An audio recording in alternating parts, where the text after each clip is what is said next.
প্রিয় দর্শক, সাজ্জাদ কাদিরের সালাম প্রীতি এবং শুভেচ্ছা নিন।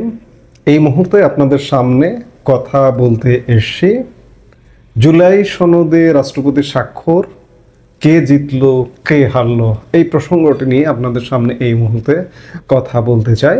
আপনারা ইতিমধ্যেই গণমাধ্যমের কল্যাণে জেনেছেন যে রাষ্ট্রপতি মোহাম্মদ শাহাবুদ্দিন জুলাই সনদ বাস্তবায়ন আদেশে স্বাক্ষর করেছেন।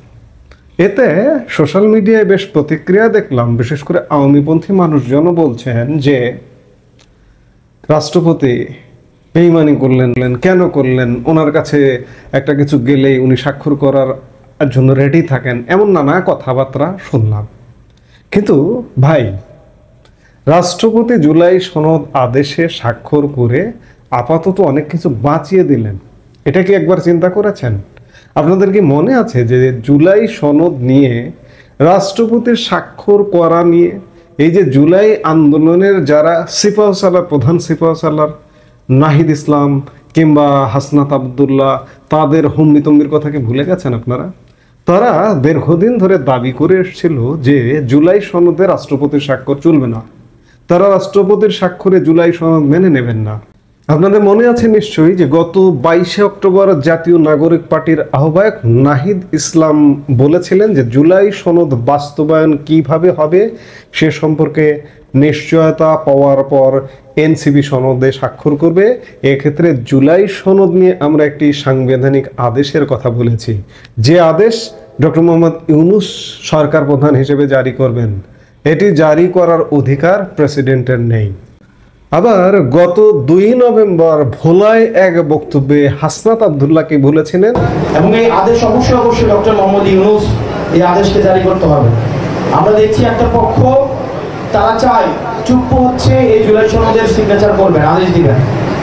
মানে চুপ্পুর কাছ থেকে যদি আপনার জুলাই সনদের সার্টিফিকেট নিতে হয়, আমাদের সবার ভালো না যে নদীতে ডুবে যাওয়া।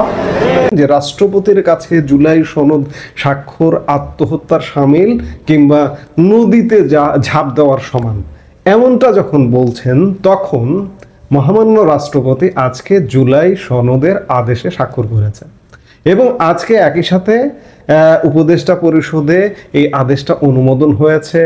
একই সাথে আজকে প্রধান উপদেষ্টা ডক্টর মোহাম্মদ ইউনূস জাতির উদ্দেশ্যে ভাষণ দিয়েছেন এবং ভাষণ দিয়ে একটি কথা স্পষ্ট করেছেন যে আগামী ফেব্রুয়ারির প্রথম অর্ধে যে জাতীয় সংসদ নির্বাচন হবে, একই দিনে জুলাই সনদ নিয়ে গণভোট অনুষ্ঠিত হবে।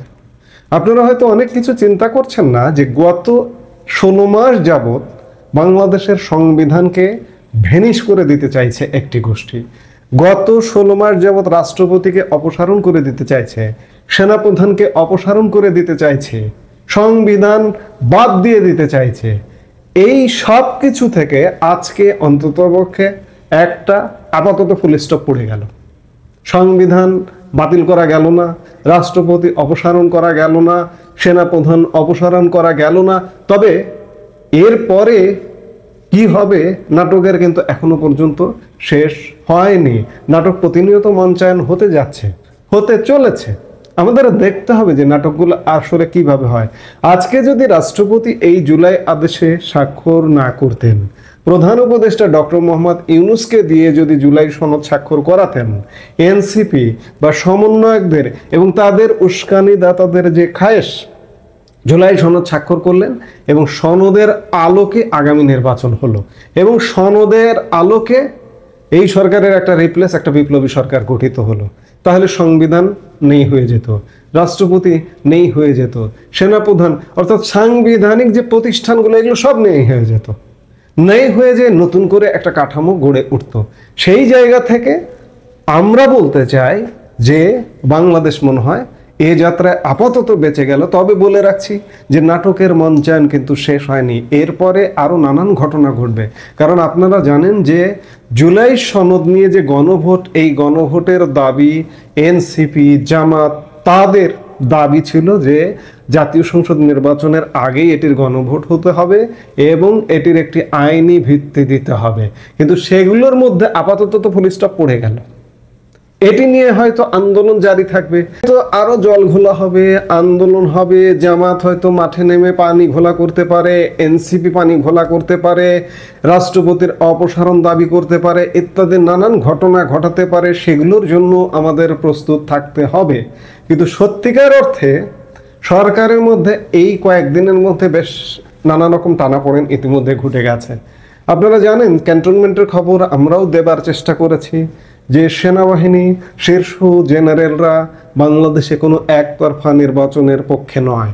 একতরফা নির্বাচন হলে সেনাবাহিনী সেই নির্বাচনে সহযোগিতা করবে না, কিংবা নির্বাচনের আগে গণভোট টনভোট হইলে সেখানেও সেনাবাহিনী সহযোগিতা করবে না বলে জানিয়ে দিয়েছিলেন প্রধান উপদেষ্টাকে। এছাড়াও গতকালকে পর্যন্ত এই জুলাই সনদ স্বাক্ষর নিয়ে কিন্তু সরকারের উচ্চ পর্যায়ের মধ্যে একটা টানাপোড়েন চলেছে। বঙ্গভবনে নানা রকম দেন দরবার হয়েছে। তার আগের দিন হয়েছে প্রধান উপদেষ্টা ডক্টর মোহাম্মদ ইউনূসের আবাসস্থল যমুনায়। আপনারা জানেন, সোশ্যাল মিডিয়াতেও ছড়িয়ে পড়েছে যে সেনাপ্রধান যমুনায় গিয়েছিলেন মূলত এই জুলাই সনদকে সেটেল করা নিয়ে। এই দেন দরবারটা ছিল যে জুলাই সনদে আসলে কে স্বাক্ষর করবেন, প্রধান উপদেষ্টা ডক্টর মোহাম্মদ ইউনূসই কি স্বাক্ষর করবেন নাকি রাষ্ট্রপতি স্বাক্ষর করবেন।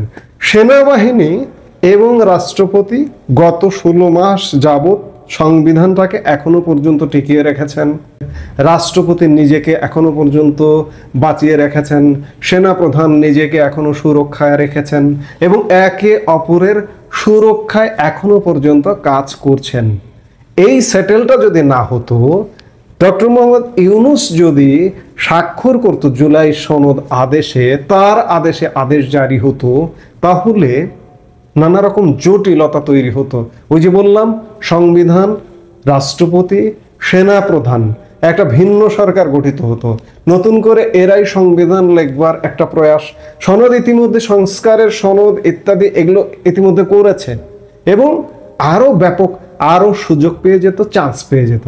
কিন্তু আপাতত অন্ততপক্ষে এটি রক্ষা হয়েছে, যে সংবিধান রক্ষা হয়েছে, রাষ্ট্রপতি রক্ষা হয়েছে, সেনাপ্রধান রক্ষা হয়েছেন।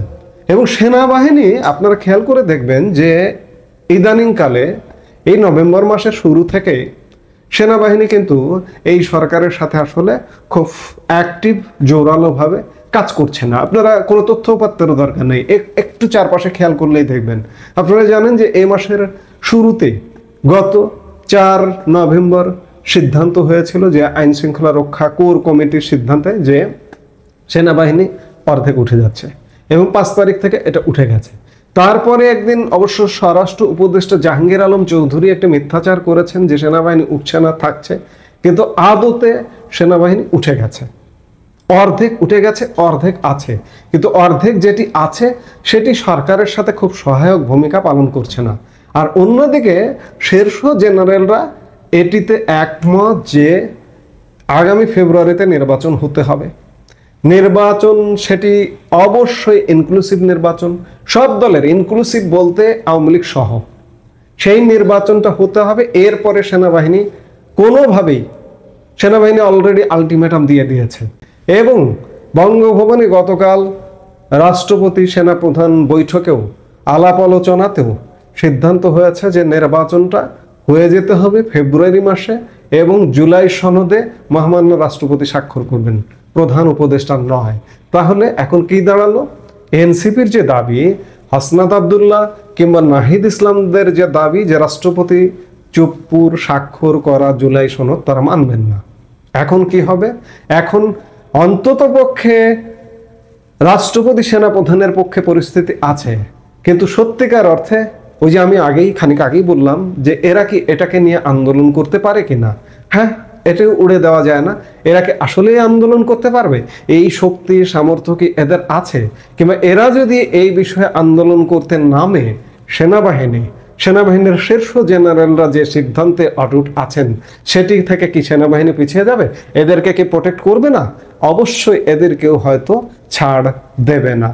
এদিকে যে বিএনপি যে একই সাথে জাতীয় সংসদ নির্বাচন এবং গণভোটের প্রস্তাব করেছিল, আজকে প্রধান উপদেষ্টার বক্তব্যের পর বিএনপির বিএনপির স্থায়ী কমিটির সদস্য সালাউদ্দিন আহমেদ প্রতিক্রিয়া ব্যক্ত করেছেন এবং তিনি বিরূপ প্রতিক্রিয়ায় ব্যক্ত করেছেন। তিনি অভিযোগ করে বলেন, প্রধান উপদেষ্টা ভাষণের মাধ্যমে নিজের সই করা জুলাই সনদ লঙ্ঘন করেছেন।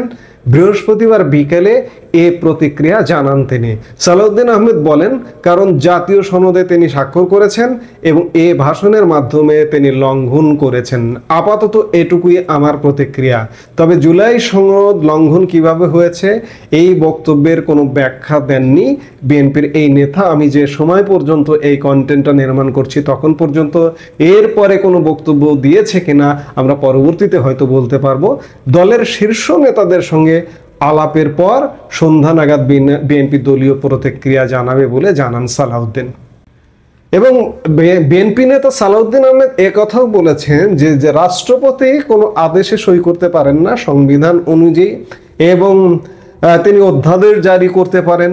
তিনি এই কথাটাও কোন প্রেক্ষাপটে বললেন, বা তিনি কি প্রধান উপদেষ্টা ডক্টর মোহাম্মদ ইউনূসের স্বাক্ষরে স্বাক্ষরিত হতে চেয়েছিলেন কিনা জুলাই সনদ, যেমন জামাত কিংবা যেমন এনসিপি তারা চাইছে তেমনটা কিনা, এই বিষয়গুলো আরো পরে পরিষ্কার হওয়া যাবে। তবে যাই হোক, অন্ততপক্ষে আপাতত সেনাপ্রধান, রাষ্ট্রপতি, সংবিধান, রাষ্ট্রপতি নিজেকে, সেনাপ্রধান নিজেকে রক্ষা করলেন, এটুকু অন্ততপক্ষে বলতে পারি।